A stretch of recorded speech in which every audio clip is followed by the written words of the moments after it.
name is Jenni Kemarre Martiniello. I'm a southern Arrernte woman. My grandmother was from Charlotte Waters, my dad from Oodnadatta. I'm Kemarre skin and my totem is the mulga or the king brown snake. I grew up a very urban-based person in Adelaide, and I've lived in Canberra for many years, and I work as a glass artist from my studio at Canberra Glassworks. I think glass is a very intriguing medium to work in. In some ways it's extremely contemporary when you compare it to an Aboriginal culture of, many tens of thousands of years old. I started as a sculptor and went on my journey through printmaking and textiles and photography and came back to glass in 2008 as a return, if you like, to three dimensions. Well, I've practiced as an artist since the early 80s, studied at the Canberra School of Art before it belonged to the ANU, so it was our own kind of little Bauhaus, and very high standard and some wonderful teachers, and I majored in sculpture.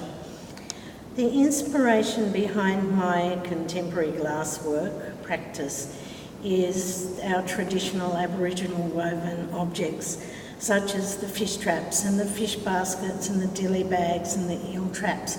I've always loved them as beautiful objects in themselves.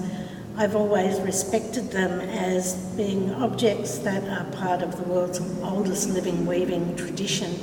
And it really drives me crazy to see them in museums gathering dust as if this is a past practice, when it's very much a living, dynamic practice of today. And so my intention is to bring, I guess, a public focus on those oldest living weaving traditions, but also I want to take a contemporary medium like glass and make it into a vehicle for cultural expression and cultural survival. Glass does not behave like grass in any shape or form, so you can't actually weave it.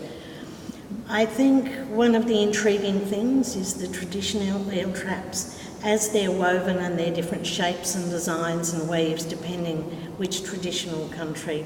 Usually they're used embedded in a barrier across a stream or a creek, so the eels looking for a way through the barrier will swim into the eel trap and they can't turn around to get out. It's how the traditional ones are made. Of course, the glass ones are not practical in any sense. They've gone way beyond that as art objects.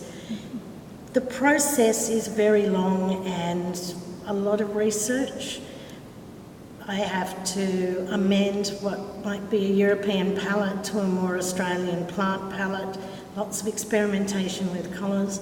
We spend many, many hours of pulling glass canes of different colours and different types, which are then cut up and laid out into rows and picked up around a bubble of hot glass and more layers around that. So some of the more complex pieces will have up to 5 layers of canes, and that usually means up to 10 colours are involved in that interplay with light as well, which is really important.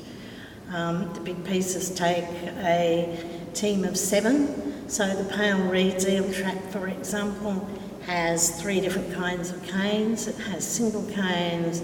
It has what I call double straight canes, where there's 2 layers of colours in each cane. And it has double twisted canes, where there's 2 layers of colours in each cane, but they're also twisted as they're made, so that when they're blown, open up into these beautiful net interactions. And by having 3 different kinds of canes in layers, that means that the intricacy of the weave is something that to some extent I can control. I think it's an enormously spiritual satisfaction.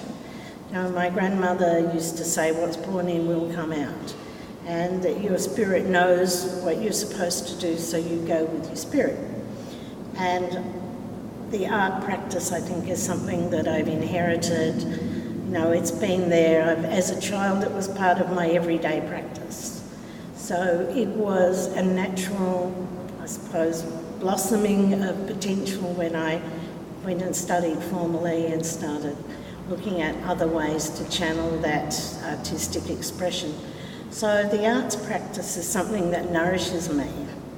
I feel extremely happy when I'm doing it, and as a friend of mine says, if you're not having fun, you're doing something wrong.